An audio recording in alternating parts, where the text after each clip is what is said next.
নমস্কার, জয় east Bengal. Transfer market শুরু হতে আর বেশি দিন বাকি নয়, সপ্তাহ তিনেক। আজকে ডিসেম্বরের 12 তারিখ। তো আমার প্রশ্ন হচ্ছে, ইস্ট বেঙ্গল এখন ট্রান্সফার সিজন শুরু হবে, ইস্ট বেঙ্গল কি করছে, কি আইডিয়াজ আছে, এটা নিয়ে আজকে একটু স্বল্প সময় আলোচনা করতে চাই। আজকে আপনারা জানেন উড়িষ্যা এফসির সঙ্গে ইস্ট বেঙ্গলের হোম ম্যাচ রয়েছে। আশা করি আপনারা সকলে গলা ফেটাবেন। কিন্তু একটা কথা আমি আপনাদের বলি, এই হোম ম্যাচ ডিসকাশন শুরুর আগে কিছু গুরুত্বপূর্ণ ট্রান্সফারের বিষয় নিয়ে আজকে আলোচনা করব। তার আগে আপনারা যেটা করবেন, যারা এখনও সাবস্ক্রাইব করেননি, প্লিজ ডু সাবস্ক্রাইব। অনেকে হয়তো সাবস্ক্রাইব করতে ভুলে গেছেন, অনেকে ভাবছেন করব করে করা হচ্ছে না, অনেকে বুঝতে পারছেন না। আপনারা দেখবেন নিচে সাবস্ক্রাইব অপশন রয়েছে, সাবস্ক্রাইব করবেন, পাশে থাকা বেল নোটিফিকেশনটাকে অন করে দেবেন, আর তাহলে কি আমাদের অনুষ্ঠানগুলো ঠিক সময় আপনারা জানতে পেরে যাবেন। এখন এই ট্রান্সফার সিজন ডিসেম্বর মাসের পরে শুরু হবে, ট্রান্সফার উইন্ডোটা খুলে যাবে।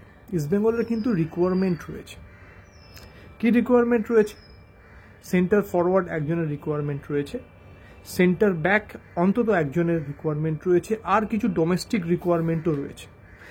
এখন বিষয় যেটা আমার বক্তব্য, সেটা হচ্ছে যে আমরা অনেকে মনে করছি ক্লেটন সিলভার বদলি ফুটবলার আসবে।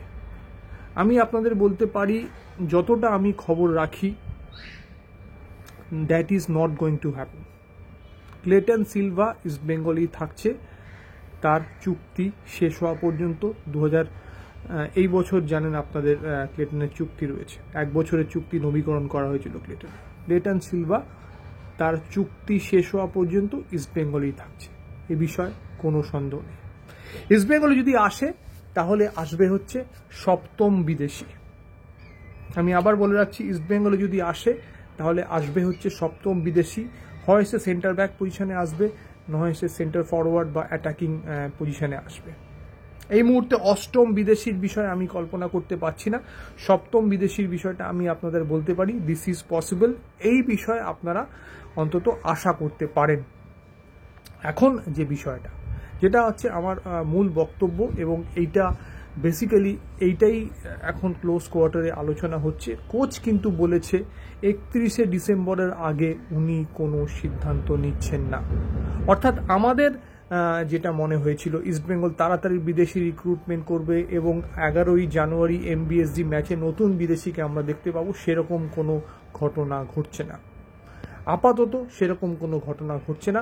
31শে ডিসেম্বরের আগে কোচ নতুন রিক্রুটমেন্ট নিয়ে কোনো রকমের কোনো সিদ্ধান্ত নিচ্ছে না। এবং এই ডিসেম্বর মাসেই কিন্তু আমরা অতি গুরুত্বপূর্ণ ম্যাচগুলো খেলতে যাচ্ছি, এবং সবথেকে বড় কথা, এই ডিসেম্বর মাসে যদি আমরা ভালো খেলি, তাহলে কিন্তু আমরা সুপার 6 নিশ্চিত করতে পারবো। অন্তত পয়েন্টের অঙ্কটা সেটাই বলছে। অস্কার ব্রুজনের নেতৃত্বে ইস্টবেঙ্গল ভালো খেলছে, এফসি থেকে টার্ন অ্যারাউন্ড শুরু হয়েছে। আইএসএল এ বদলে যাওয়া ইস্টবেঙ্গলকে আমরা দেখছি। এতগুলো হারের পর ইস্টবেঙ্গল জয় পেয়েছে। ইস্টবেঙ্গল এখন 7 পয়েন্টে রয়েছে। আজকে যদি উড়িষ্যা এফসির বিরুদ্ধে ইস্টবেঙ্গল জেতে, তাহলে ইস্টবেঙ্গল 10 পয়েন্টে চলে যাবে। যদিও এতে আইএসএল এর টেবিলে ইস্টবেঙ্গল হয়তো খুব বেশি উঠতে পারবে বলে আমার মনে হয় না, কিন্তু জয় দরকার। এখন বিষয় হচ্ছে, ইস্টবেঙ্গল কোন বিদেশির পিছনে ছুটছে, এই তথ্যগুলো আপনারা খুব জানতে চান, এবং আপনারা নামের প্রতি অত্যন্ত সচেতন।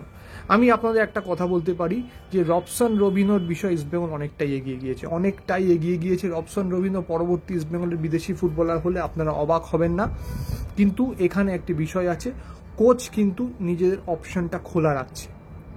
কোচ দেখতে চাইছে এক্স্যাক্টলি এই ডিসেম্বর মাসের পরবর্তীকালে ইস্টবেঙ্গলের রিকোয়ারমেন্টটা কোথায়।